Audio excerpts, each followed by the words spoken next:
Para kekasih-kekasih Tuhan, selamat pagi, shalom. Berjumpa kembali dalam program Suara Marturia hari Sabtu 13 Juni 2026. Pada kesempatan ini kita akan bersama membaca dan merenungkan firman Tuhan dari kitab Zefanya pasal 2 ayatnya yang pertama hingga ayatnya yang ketiga. Tapi sebelum kita membaca firman ini, mari kita mempersiapkan diri kita menghadap Tuhan di dalam doa. Kita berdoa. Tuhan Allah Bapa yang penuh kasih, kami bersyukur karena Engkau senantiasa memelihara kami. Pada kesempatan ini kami hendak membaca dan merenungkan firman-Mu.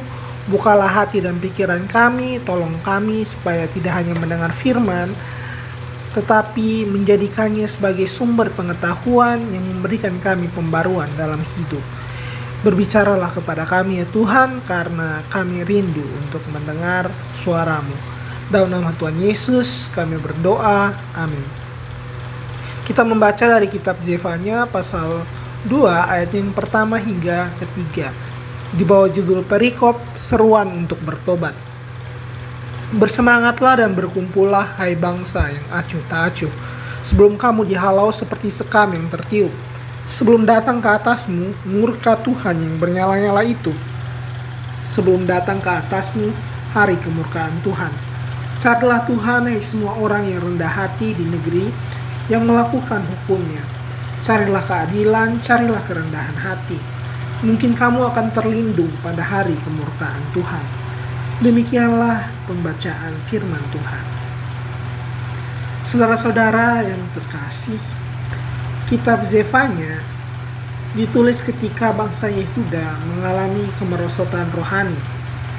Mereka masih beribadah, tetapi hati mereka sudah jauh dari Tuhan. Maka Zefanya datang dengan memberikan peringatan tentang hari Tuhan, yakni masa ketika Allah akan bertindak sebagai hakim atas dosa dan ketidaksetiaan umat-Nya.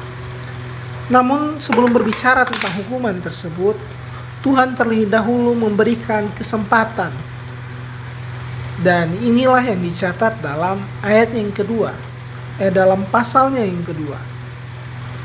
Di pasal kedua ayat yang pertama dimulai dengan sebuah seruan untuk bersemangat dan berkumpul. Secara harafiah, ungkapan ini mengandung makna mengumpulkan diri atau memeriksa diri sendiri. Sebelum Tuhan menghakimi, Tuhan mengundang umat-Nya untuk mengevaluasi rohani mereka. Ini menarik karena kadang kita sibuk menilai orang lain, tetapi jarang berhenti untuk menilai keadaan hati kita sendiri. Kita mulai melihat kesalahan sesama, tetapi sulit mengakui kekurangan diri.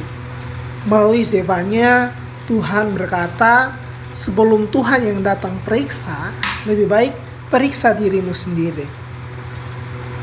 Jadi pertobatan ternyata tidak dimulai dari rasa bersalah, tetapi keberanian untuk jujur terhadap diri sendiri.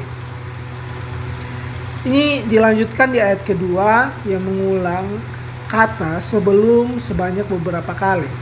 Sebelum kamu dihalau, sebelum murka Tuhan, sebelum datang hari kemurkaan Tuhan. Pengulangan ini menunjukkan bahwa masih ada waktu. Tuhan yang kita sembah bukan Allah yang senang menghukum. Justru ketika hukuman belum datang, Tuhan memberikan ruang untuk bertobat. Peringatan Tuhan merupakan bukti daripada kasih-Nya. Bayangkan ada seorang ayah yang melihat anaknya sedang berjalan menuju jurang. Tentu dia akan berteriak sekeras mungkin.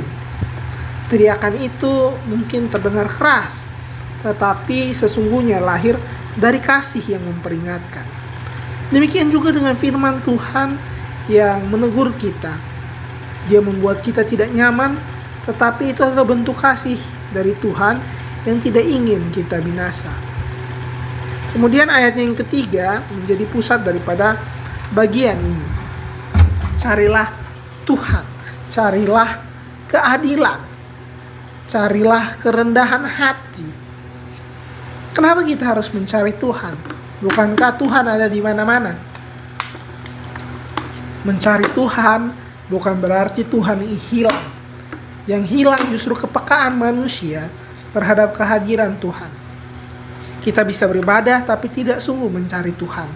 Kita bisa aktif melayani tetapi kita sibuk mencari pujian. Kita bisa berdoa tetapi sebenarnya lebih banyak mencari pertolongan Tuhan daripada mencari Tuhan itu sendiri. Zefanya mengingatkan kepada kita bahwa pusat kehidupan rohani bukanlah sekedar aktivitas keagamaan, melainkan hubungan yang hidup dengan Allah. Dan apakah tanda bahwa seseorang sungguh mencari Tuhan? Ini dijawab dalam dua hal. Mencari keadilan dan mencari kerendahan hati. Jadi Zefanya tidak mengatakan untuk cari Tuhan lewat doa atau ibadah. Tapi mencari Tuhan terlihat dari bagaimana seseorang memperlakukan sesamanya dan bagaimana sikap hatinya. Artinya seorang tidak bisa mengaku dekat dengan Tuhan tapi hidup dalam ketidakadilan. Demikian juga dia tidak dapat mengaku mengenal Tuhan tetapi dia dipenuhi dengan kesombongan. Semakin dekat seorang kepada Tuhan, semakin dia belajar untuk berlaku benar dan semakin rendah hati. Pada bagian akhir ayat yang ketiga, di situ dikatakan mungkin kamu akan terlindung dari hari kemurkaan Tuhan. Kata mungkin bukan berarti Tuhan ragu-ragu, tetapi ini menegaskan bahwa keselamatan adalah anugerah, bukan hak yang bisa dituntut manusia. Kerendahan hati sejati menyadari bahwa kita hidup hanya oleh karena kasih karunia Tuhan. Bapak, mama, saudara-saudara yang dikasihi Tuhan, pesan Zefanya sangat penting bagi kita di hari ini. Tuhan mengundang kita untuk memeriksa hati kita dan kembali mencari Dia dengan sungguh-sungguh. Karena itu sebelum terlambat, carilah Dia. Kiranya Tuhan mendapati kehidupan kita memiliki kerendahan hati, hidup yang benar dan mengarah pada keadilan, serta kerinduan untuk terus mencari wajah-Nya. Tuhan memberkati kita dengan firman-Nya. Mari kita berdoa. Ya Tuhan yang penuh kasih, panjang sabar, kami bersyukur untuk firman-Mu. Ampunilah kami kalau selama ini kami sibuk dengan banyak hal daripada mencari Engkau. Ampunilah kami kalau hati kami sering acuh, kami kurang peka terhadap teguran, dan kami sering berjalan menurut kehendak kami sendiri.